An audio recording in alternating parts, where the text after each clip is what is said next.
Charan! Hello, good afternoon everyone. O ayan, samahan po ninyo ako. Maghahanda tayo ng aming pananghalian. Magluluto tayo ng ginisang repolyo. Kahawig po siya ng chop suey, pero hindi ko makakonsider na chop suey ito dahil kulang ang aking ingredients. O ayan, basta gisa-gisa lang tayo ng repolyo. Hi! O, meron na tayong iba't ibang colors ng bell pepper. Tapos meron din tayong broccoli at nilagyan ko na rin siya ng tomato, leek onion, garlic, and onion. Tapos may manipis tayong karne. Meron tayong carrots. At syempre hindi mawawala ang ating repolyo. Ayan. Meron din tayong toyo or soy sauce. Meron tayong oyster sauce. At lalagyan natin ng konting nor para magkaroon siya ng additional taste. Ayan, umpisahan na natin. Inuna ko na po ang ating sibuyas. Isusunod na natin ang ating bawang. Ayan, isinunod ko na rin po yung ating bawang. Ayan.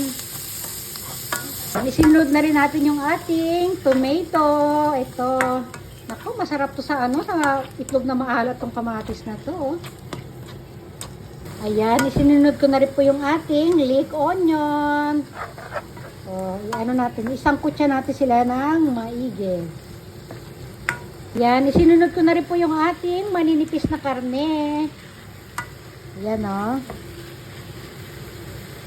Haluin na natin ang haluin guys hanggang maghiwa-hiwala yung mga karne. Kasi pag maninipis, nagkakaano sila, dikit-dikit sila, di ba? Ayan, ay itsura nila, ganda Ayan, isinunod ko na rin po yung ating carrots. Ayan, halo-halo lang natin.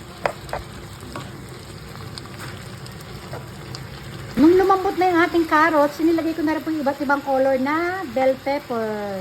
Ayan, meron tayong green, yellow, and red. O, diba? Ang sarap ng napaka-colorful nila. Ito po ng bell peppers, ilagay naman natin yung ating broccoli. Ayan, halu-haluin. Yung broccoli, nilagay ko na rin po yung ating repolyo para yung yung natural juice ng ating repolyo ay lumabas. O, diba? Haluin natin yan. Ayan, tinimplahan na rin po natin siya ng soy sauce, oyster sauce, tsaka konting liquid seasoning na para additional taste. Haluin natin. Tapos mamaya i-adjust natin siya sa lasa ng pagkakulang sa lasa. Lalagyan pa rin natin siya ng salt and pepper. Ayan na, yung ating ginisang repolyo na parang chop suey. Hindi siya chop suey kasi wala tayong pampalapot ayan, kain na. Ayan, kuha na ng kanin. Happy Monday lunch. Lalapit. Lalayo. Bye everyone. Thanks for watching.